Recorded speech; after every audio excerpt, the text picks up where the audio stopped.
ఆగాపే స్వరము, ఆగాపే స్వరము, ఇది ఆగాపే స్వరము. దేవదేవుని వరము,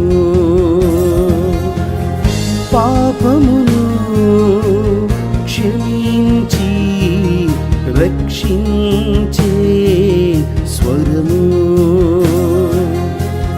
పాపిని పరిశుద్ధునిగా మార్చగలిగే స్వరము. నిన్ను పిలుచుచున్న స్వరము, ఆగాపే స్వరము.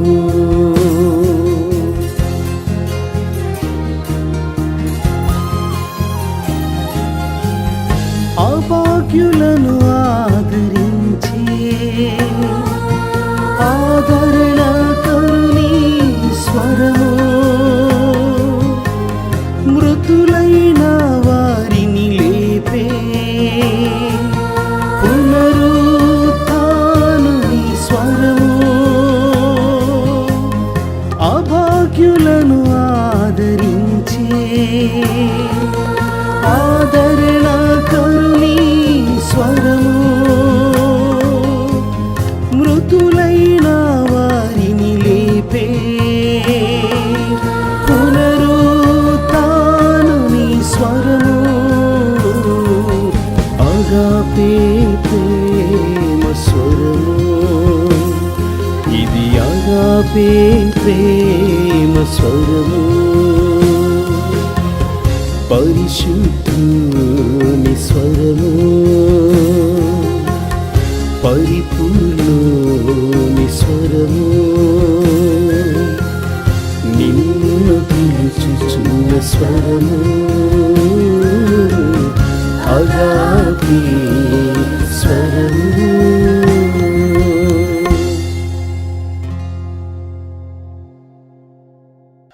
దేవునికి స్తోత్రములు. అందరూ బాగుండారా? ఆగాపే స్వరం అనే కార్యక్రమాన్ని వీక్షిస్తున్న మీ అందరూ కూడా యేసుక్రీస్తు నామమున శుభాభివందనాలు తెలియపరుస్తున్నాం. ఈ సమయంలో దేవుని వాక్యాన్ని ధ్యానించే ముందు చిన్న ప్రార్థన చేసుకుందాం. ప్రార్థన. పరిశుద్ధుడా, ప్రేమగల తండ్రి, కృపయు కనికరంగల యేసు ప్రభువా, ఈ సమయంలో నీ వాక్యాన్ని ధ్యానిస్తుండగా వీక్షిస్తున్న మా ప్రియ సహోదరి సహోదరులందరి కొరకు కూడా ప్రార్థిస్తున్నాం. నీ మాటలో శక్తి ఉంది, నీ మాటలో జీవం ఉంది, నీ మాటలో ప్రభావం ఉందైనా ఈ సమయమందు వాక్యాన్ని వింటుండగా ప్రతి ఒక్కరితో మీరు మాట్లాడండి. మీ కృపచేత మమ్మల్ని అందరినీ జ్ఞాపకం చేసుకుందామని యేసు నామమున అడుగుచున్నాం తండ్రి, ఆమేన్. మంచిది. ప్రభునందు ప్రియులరా, దేవుని వాక్యాన్ని ధ్యానం చేద్దాం. కీర్తన గ్రంథము 37వ కీర్తన 25వ వచనాన్ని మనం చదువుకుందాం. నేను చిన్నవాడినై ఉంటేనే ఇప్పుడు ముసలవాడినై ఉన్నాను, అయినను నీతిమంతులు విడవబట్ట కానీ వారి సంతానము భిక్షమెత్తుడు కానీ నేను చూచి ఉండలేదు.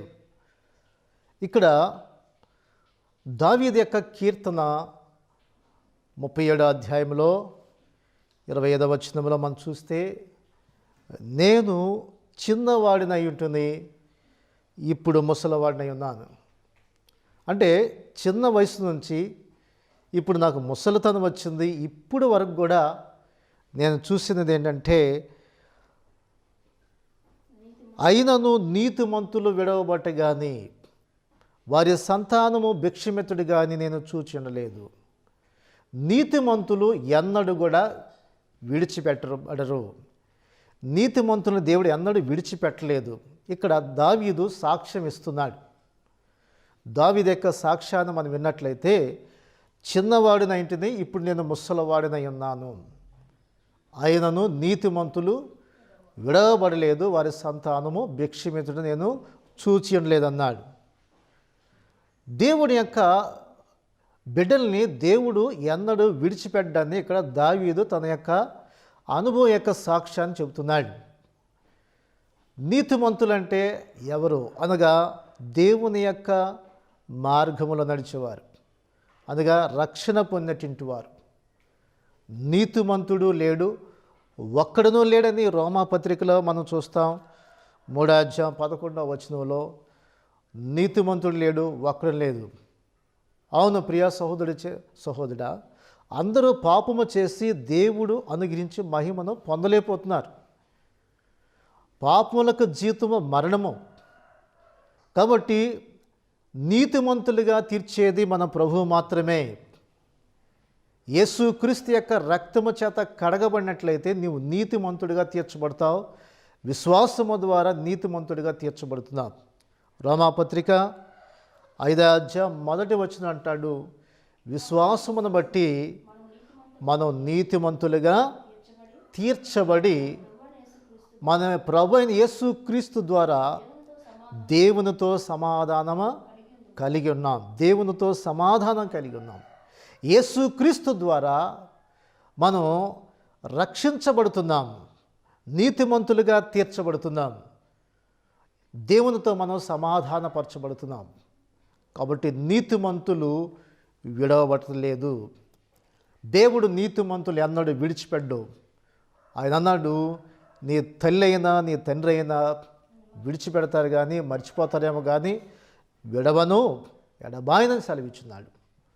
అవును ప్రియ సహోదరుడా సహోదరి, దేవుడు ఎప్పుడు మనల్ని విడిచిపెట్టడు. ఎవరైతే యేసు ప్రభు దగ్గరికి వస్తారో, ఎవరైతే తమ పాపములు ఒప్పుకుంటారో, పశ్చాత్తాపడతారో వారు నీతిమంతులుగా తీర్చబడతారు. అలాగే మరొక మాటను కూడా చూస్తే రోమాపత్రిక 2వ అధ్యాయము 13వ వచనంలో చూస్తే, ధర్మశాస్త్రాన్ని వినువారు దేవుని దృష్టికి నీతిమంతులు కానేరు. ధర్మశాస్త్రాన్ని వినేవారు, ధర్మశాస్త్రాన్ని వినొచ్చు. చాలామంది బోధలు వినటానికి అలవాటు పడిపోయారు. ఈ రోజున వాక్యానికి వినటానికి అలవాటు పడిపోతున్నారు. కానీ వాక్యం విన్నంత మాత్రం కాదు, దాన్ని అంటున్నాడు, దాన్ని అనుసరించి ప్రవర్తించువారే నీతిమంతులు ఎంచబడుతున్నారు. దాన్ని అనుసరించి ప్రవర్తించేవారు, దేవుని వాక్యాన్ని అనుసరించేవారు, వినవారు మాత్రమే వారు నీతిమంతులుగా లేరు. వినటానికి అలవాటు పడిన వ్యక్తిగా ఉంటున్నావా? దేవుని వాక్యాన్ని విన్నదానికి లోబడి నీ యొక్క పాప జీవితాన్ని ఒప్పుకొని విడిచిపెట్టి ప్రభువుని వెంబడించే వ్యక్తిగా ఉంటున్నావా? నీతిమంతులను దేవుడు ఎన్నడూ విడిచిపెట్టు అని దావీదు అనుభవపూర్వకంగా చెబుతున్నాడు. ప్రియులరా, ఎన్నడూ దేవుడు విడిచిపెట్టాడు. సహోదరుడా సహోదరి, అబ్రహాము కూడా ప్రార్థన చేసినాడు. ఆ సొదొమ గొమొర్రాను దేవుడు నాశనం చేసేటప్పుడు సొదొమ గొమొర్రాలో పాపము పెట్టిల్లిపోయినప్పుడు, దేవుని ఉగ్రత ఆ యొక్క సొదొమ మీదకి రగులుకొని వచ్చినప్పుడు అబ్రహాము లోతు గురించి ప్రార్థన చేసినాడు. లోతు ఆ సొదొమ గొమొర్రాలో ఉన్నప్పుడు అబ్రహాము దేవుని సన్నిధికి వెళ్ళి ప్రార్థన చేశాడు. అయ్యా, ఆ సొదొమ గొమొర్రాలో ఒక 50 మంది నీతిమంతులు ఉన్నారనుకో, రక్షిస్తావా అని అడిగినప్పుడు దేవుడు ఏమన్నాడు? తప్పనిసరిగా రక్షిస్తా అన్నాడు. ఆదికాండము 18వ అధ్యాయము 26వ వచనంలో చూస్తే యెహోవా అంటున్నాడు, సొదొమ పట్టణములో 50 మంది నీతిమంతులు నాకు కనపడినట్లయితే వారిని బట్టి ఆ స్థలమంతటిని కాయుదును, ఆ స్థలం అంతటిని కూడా కాపాడుతాను. 50 మంది నీతిమంతులు ఉంటే మరి అక్కడ 50 మంది కూడా లేరు. మరలా అడుగుతాడు అబ్రహాము, 40 మంది ఉంటే నాయన కాపాడుతా అన్నాడు. 30 మంది ఉంటే, 20 మంది ఉంటే, 10 మంది ఉంటే వారిని బట్టి ఆ యొక్క స్థలమును కాపాడుతాం. కానీ కనీసం అక్కడ 10 మంది కూడా అక్కడ నీతిమంతులు లేరు. అందుకని ఆ పట్టణాన్ని విడిచిపెట్టి రమ్మని లోతు భార్యని తన పిల్లల్ని దేవదూతలు పట్టుకొని వారు బయటికి తీసుకొచ్చినారు. ఆ పట్టణంలో నశించిపోకుండా ఉండటానికి వారిని బయటికి తీసుకొచ్చినారు. నీతిమంతులు దేవుడు ఎన్నడూ విడిచిపెట్టడు. నీతిమంతుల యొక్క సంతానాన్ని దేవుడు ఎప్పుడు కూడా భిక్షమెత్తుకున్నట్లుగా చేయలేదు. దేవుడు అనాథులుగా విడిచిపెట్టలేదు వాళ్ళని. అందుకని ఇక్కడ దావీదు రాస్తున్నాడు, నేను చిన్నవాడినై ఉంటున్నా, ఇప్పుడు నేను ముసలివాడినై ఉన్నాను, అయినను నీతిమంతులు విడవబట్ట కానీ వారి సంతానము భిక్షమెత్తుడిగా నేను చూచి ఉండలేదన్నాడు. అంటే దేవుడు నీతిమంతులు ఎన్నడూ కూడా విడిచిపెట్టాడు. దేవుడు విడవను ఎడబాయిన సెలవిచ్చాడు. యెషయా గ్రంథంలో 41:17 కూడా మనం చూస్తే నిజంగా దేవుడు మానవుడి పట్ల, ఆయన ప్రేమించే వారి పట్ల ఆయన ఎంత శ్రద్ధ చూపిస్తున్నాడో, ఎంతగా ఆయన ప్రేమిస్తున్నాడో, ఎంతగా దేవుడు అతని యొక్క ప్రేమ కలిగి ఉన్నాడు. యెషయా గ్రంథము 41:17 కూడా మనం చదువుకుంటే అక్కడ కూడా కొన్ని యొక్క మాట రాయబడిన మాట చూస్తాం. దీన దరిద్రులు నీళ్ళు వెతుకుచున్నారు,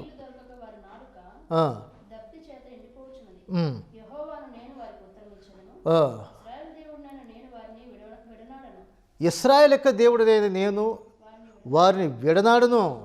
దేవుడు ఎన్నడు కూడా దీనులను దేవుడు విడిచిపెట్టడు. దేవుడు పైకి తీసుకొస్తాడు, ఆయన సహాయకుడిగా ఉంటాడు. కాబట్టి తల్లి అయినా తండ్రి అయినా మరిచిపోతారు కానీ నేను మరవనని దేవుడు వాగ్దానం చేశాడు. కాబట్టి దేవుడు దీనులను పైకి తీసుకొస్తాడు. వినయము గల వారి దగ్గర ఆయన ఉంటానన్నాడు. దేవునితో ఆయన అందుకనే దావీదు యొక్క అనుభవం చెబుతున్నాడు. ఒకడు ఒకని నడత యెహోవా చేతనే స్థిరపరచబడును, వాని ప్రవర్తన చూసి ఆయన ఆనందించును. చూసారా, కీర్తన 37 23 చూస్తే ఒకని నడత యెహోవా చేతనే స్థిరపరచబడుతుంది. దేవుడే ఒక వ్యక్తి యొక్క జీవితాన్ని స్థిరపరచగలడు. ఈరోజున అనేక మంది జీవితంలో అస్థిరముగా ఉంటున్నాయి. ఒక దాంట్లో ఎక్కడ స్థిరమలేనటువంటి వారికి ఉంటారు. చాలామంది ఒక ఉద్యోగంలో కానీ ఒక పనిలో కానీ స్థిరమలేనటువంటి వారు, కుటుంబంలో ఏమి బిడ్డలకి సహా మరి వారి యొక్క అవసరాలు తీర్చలేనటువంటి వారికి ఉంటున్నారు. అస్థిరమైన జీవితము. చాలామంది జీవితాలు అస్థిరముగా అనిపిస్తాయి. ప్రార్థనలో కూర్చోలేరు, క్రమముగా దేవుని మందిరానికి నడవలేక, క్రమంగా దేవునితో సహవాసం చేయలేక, క్రమంగా వాక్యం చదవలేనటువంటి వారిగా, క్రమంగా ప్రార్థన చేసేటువంటి వారిగా లేరు చాలామంది. అస్థిరమైన జీవితము, అస్థిరమైనటువంటి వ్యక్తులుగా ఉంటున్నారు. కాబట్టి ఈ రోజున చాలా కుటుంబాలు దీవెనైనటువంటి కుటుంబాలుగా కనిపిస్తూ ఉండే. దేవుని ఒక నడత యెహోవా చేతనే స్థిరపరచబడుతుంది. ఈరోజు నీ బిడ్డలు అస్థిరంగా ఉంటున్నారా? నీ భర్త అస్థిరముగా ఉండడా? సరైన ఉద్యోగం లేక, సరైన ప్రవర్తన, బిడ్డల చదువులు లేక, వారి భవిష్యత్తు ఏమైద్దో, వారి జీవితాలు ఏమవుతాయో, వీడు అస్థిరముగా ఉన్నాడు, వీడు ఏమీ పని చేయట్లేదు, ఖాళీగా తిరగటమే. ఒక సహోదరితో మాట్లాడుతున్నప్పుడు వాళ్ళ కుమారుడు రావటం నేను చూశాను. నేను అడిగినాను, ఏం చేస్తారు మీ పిల్లలు ఏమని చేస్తారు? ఇప్పుడు పలకరించిన వాడు ఏం చేస్తాడంటే, వాడు అంటున్నాడు, వాడు ఏ పని చేయడండి అన్నాడు. చూసారా, ఎయిర్ ఫోర్స్ అండి అంటున్నాడు. అంటే గాలికి తిరగటమే వాడి పని, వాడు ఏం పని చేయడు. వాడికి పెళ్లి చేయాలి, వాడు ఏం పని చేయడు, ఏ పనిలో కుదరడు, ఏ దేంట్లో కూడా స్థిరంగా లేడు. ప్రియ సహోదరుడా, సహోదరి, ఎవరు స్థిరపరుస్తారు? ఒక నడత ఎవరు స్థిరపరచగలరు? నీ బిడ్డల యొక్క నడతను ఎవరు స్థిరపరచగలరు? నీ భర్తను ఎవరు స్థిరపరుస్తారు? నీ భార్యను ఎవరు స్థిరపరుస్తారు? ఒకని నడత యెహోవా చేతనే స్థిరపరచబడదు. దేవుడే స్థిరపరచాలి, దేవుడే సరి చేయాలి. వాని ప్రవర్తన చూసి ఆయన ఆనందిస్తాడు. దేవుడు స్థిరపరిచిన తర్వాత ఆ వ్యక్తి ఆశీర్వాదకరంగా మారతాడు. అందుకే అన్నాడు, యెహోవా అతను చెయ్యి పట్టుకొని ఉన్నాడు గనుక అతడు నేలను పడిన లేవలేకుండా. ప్రభు చేతిలో ఉంటే, ప్రభు హస్తములో ఉంటే దేవుడు లేపుతాడు నీ జీవితాన్ని. ప్రభు హస్తములో ఉంటే ప్రభు నిన్ను పైకి లేపుతాడు. దేవుని చేతిలో ఉన్నాడు కాబట్టి వాడు నేలను పడినా లేవలేకుండా ఉన్నాడు. అంటే ఒకవేళ పడిపోయినా వాడు లేపుతాడు దేవుడు. ప్రభు చేతిలోకి వస్తే, ప్రభు హస్తాలకు నువ్వు అప్పగించుకుంటే, ఇది నేను దేవుని చేతుల్లో అప్పగించుకుంటే ప్రభు లేపుతాడు. అందుకనే కీర్తన గ్రంథంలోనే 40వ కీర్తన అంటాడు దావీదు, యెహోవా కొరకు నేను సహనముతో కనిపెట్టుకుంటుంది అంటాడు. నాశనకరమైన గుంట నుండి చిగటగల దొంగ ఊబి నుండి ఆయన నన్ను లేవనెత్తాడు. సహనముతో కనిపెట్టుకుంటే దేవుడు నా మొరాలికించున్నాడు. దేవుని దగ్గర మొరపెడితే దేవుడు లేపుతాడు. ఆయన నాశనకరమైన గుంట నుండి జిగటగల దొంగ ఊబిలో నుంచి ఆయన నన్ను పైకి లేవనెత్తి నా అడుగులను బండ మీద నిలిపి నా పాదాలు స్థిరపరిచాడన్నాడు. దేవుడు ఆ పాపు ఊబులోంచి దేవుడు పైకి తీసుకొస్తాడు. ఎలాంటి పాపంలో పడినా, ఎలాంటి యొక్క బలహీనతలు నువ్వు కూరిగిపోయినా లేపగల శక్తి, నిలబెట్టే శక్తి, స్థిరపరిచే శక్తి ప్రభువుకు మాత్రమే ఉంది.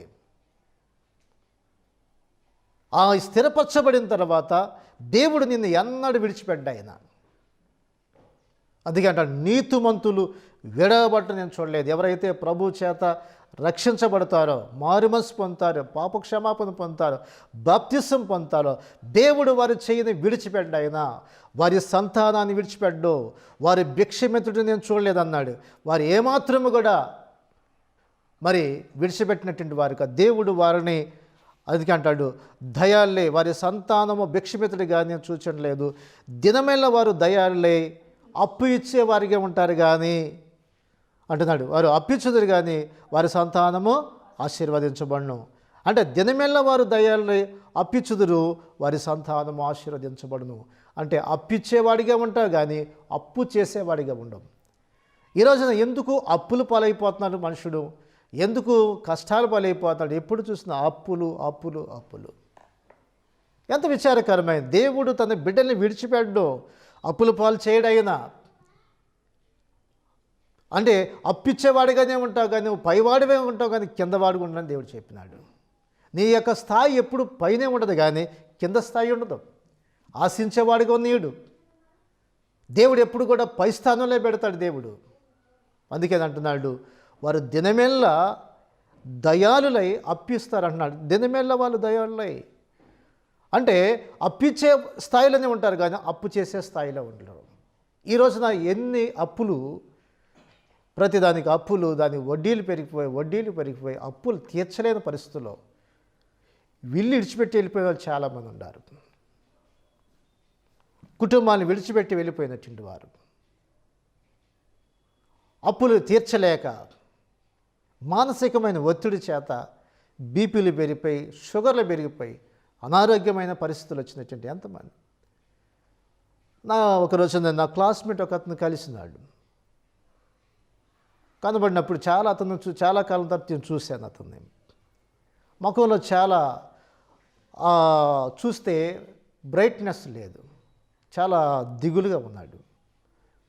నేను అడిగిన, ఏం చేస్తున్నావంటే, ఒక గవర్నమెంట్ ఉద్యోగంగా పనిచేస్తున్నాడు, 2 పిల్లలు కలిగి ఉన్నాడు, చదువుతున్నారు వాళ్ళు. కానీ ఇతనికి షుగర్ వచ్చింది, తర్వాత ఒక కిడ్నీ డ్యామేజ్ అయ్యి కిడ్నీ తీసేశారు, ఒక కిడ్నీతోనే ఉన్నాడు. కాబట్టి ఆహారం కూడా మాంసం కానీ చికెన్ కానీ బిర్యానీ తినడానికి వీలు లేదు, లైట్ ఫుడ్డే తీసుకోవాలంట. నేను అడిగిన, ఎందుకని నీకు ఇలాంటి పరిస్థితి వచ్చింది? సొంత ఇల్లు ఉంది, గవర్నమెంట్ ఎంప్లాయీగా జీవిస్తున్నాడు, 2 పిల్లలు కలిగి ఉన్నాడు, వాళ్ళు చదివిస్తున్నాడు. అయినప్పుడు కూడా ఏంటో వారికి చింత. ఏంటయ్యా అంటే, నాకు ఆలోచనలు ఎక్కువ అంటున్నాడు. ఏం ఆలోచిస్తున్నావు? దేని గురించి ఆలోచిస్తున్నావు? దేవుని మందిరానికి వెళ్తున్నావా? మారుమనసు పొందావా? రక్షణ పొందావంటే ప్రియులరా, మారుమనసు లేనటువంటి వ్యక్తిగా ఉన్నాడు. చర్చికి వెళ్తున్నాడు, మారుమనసు లేదు, బాప్తిసం పొందలేదు. చూడండి, దేవుడు తన బిడ్డల్ని ఎన్నడూ విడిచిపెట్టాయన. అప్పిచ్చేవాడిగా ఉంటావు కానీ అప్పు చేసేవాడిగా ఉండన్నాడు. తలగా ఉంటావు కానీ తోకగా ఉండని చెప్పాడు ఆయన. నీతిమంతుల యొక్క జీవితం అనగా రక్షించబడినటువంటి వారిని దేవుడు ఎన్నడూ విడిచిపెట్టాయన. ఆయన చేతులు విడిచిపెట్టేవాడు కాదు. అందుకనే దావీదు అంటాడు, నేను నా యొక్క అనుభవంలో చూస్తున్నాను, చిన్నవాడిగా ఉన్నాను, ఇప్పుడు నేను ముసలివాడిగా ఉన్నాను, అయితే నీతిమంతులు విడవబడలేదు. ప్రియ సహోదరుడా, సహోదరి, దేవుడు ఎన్నడూ విడిచిపెట్టడు. నీ కుటుంబాన్ని విడిచిపెట్టు, నీ భర్తను విడిచిపెట్టు, నీ భార్యను విడిచిపెట్టు, నీ పిల్లల్ని విడిచిపెట్టు. దేవుడు ఎన్నడూ ఆయన విడిచిపెట్టు. ఆయన నీ పిల్లలను చూస్తావు, నీవు ధన్యుడు అన్నాడు ఆయన. యెహోవా భయభక్తులు గల ఆయన త్రోవలో నడిచేవారందరూ ధన్యులు అన్నాడు ఆయన. నీ పిల్లలను చూస్తావు, నువ్వు ఆశీర్వదించబడతావు. నువ్వు రక్షించబడితే నీ హృదయం దేవునికి ఇస్తే, నీ జీవితం దేవునికి ఇస్తే ఎన్నడూ విడిచిపెట్టాడు ఆయన. నిన్ను, నీ సంతతిని, నీ కుటుంబాన్ని, నీ బిడ్డలు ఎన్నడూ ఆయన విడిచిపెట్టాడు ఆయన. ఈ రోజునే వాక్యం వెంటనే నీవు నీ జీవితాన్ని ప్రభువుకు సమర్పించుకో. ఎంతకాలం ప్రభు దూరంగా ఉంటున్నావు, మారు మనసు లేక, రక్షణ లేక, దేవునికి దూరస్తుడిగా ఉంటున్నావు, వినువారిగా ఉంటున్నావు, నీ హృదయాన్ని ఇవ్వకొకటి ఎంతకాలం నువ్వు అలా ఉంటావు. ఈరోజు ప్రభు అడుగుతున్నాడు, నీ హృదయాన్ని ఇస్తే ఆయన నిన్ను విడవని అంటున్నాడు. చెయ్యి విడిచిపెట్టేవాడు కాదు. నీతిమంతులు ఎన్నడూ విడిచిపెట్టు. ప్రార్థన చేద్దాం. దయచేసి అందరూ కూడా కళ్ళు మూసుకుందాం, ప్రభువుని స్తుతిద్దాం. మహాపరిశుద్ధుడా, ప్రేమగల తండ్రి, కృపయో కనికరం గల యేసయ్యా, వందనాలు చెల్లిస్తున్నాను. నేను చిన్నవాడిని ఇంటిని, ఇప్పుడు నేను ముసలివాడిని ఉన్నాను, అయినను నీతిమంతులు విడవబడ్డం కానీ వారి సంతానం భిక్షమిత్రుడిగా నేను చూచలేదే. దావీదు నా అనుభవంతో చెప్తున్న మాటలు మేము వింటున్నాం. నిజమే ప్రభా, మమ్మల్ని నీతిమంతులుగా చేసేవాడు నీవే, మమ్మల్ని పరిశుద్ధులుగా చేసే దేవుడు నీవే, మమ్మల్ని స్థిరపరిచేవాడు నీవే, మా చెయ్యి పట్టుకొని లేవనెత్తువాడు నీవే, మా సంతతిని భిక్షమెత్తుకోకుండా ఆశీర్వాదకరంగా చేసేవాడు నీవే కదా. ఈరోజున ఎవరైతే ప్రభా ఇంకా రక్షణ పొందుకొని ఉండారో, మారుమనసు పొందట్లేదో, బాప్తిసం పొందలేదో, ఇంతకాలం వాక్య వినివారిగా ఉండి దూరంగా ఉంటే ఇప్పుడే వారు ప్రార్థిస్తుండగా, వారి హృదయానికి సమర్పిస్తుండగా మీరు సహాయం చేసి వారి కుటుంబాన్ని, వారి బిడ్డల్ని ఆశీర్వదించి దీవించమని, వారికి ఉన్న అప్పుల నుంచి, సమస్య నుంచి, శోధన నుంచి విడిపించమని, శాంతిని, సమాధానం అనుగ్రహించమని యేసు నామమున బ్రతిమలాడి వేడుకొంచున్నాం తండ్రి. ఆమేన్. మీ దుఃఖ దినములు సమాప్తమగును. అగాపే ఇవాంజలికల్ ఫెలోషిప్ అనే సహవాసమునందు ఉదయకాలమే 10:30 గంటలకు ఆరాధన జరపబడును. డాక్టర్ కె సతీష్ పాల్ గారు దైవ వర్తమానం అందించెదరు, మీ కొరకు ప్రార్థించెదరు. రండి, మనందరం కలిసి దేవుణ్ణి ఆరాధన చేసేదము. మా address doctor K Satish Paul, Agape Evangelical Fellowship, door number 32-11-32, Banderadodi centre, Mogalrajpuram, Vijayawada 520010. మా ఫోన్ నంబర్ 9849140572.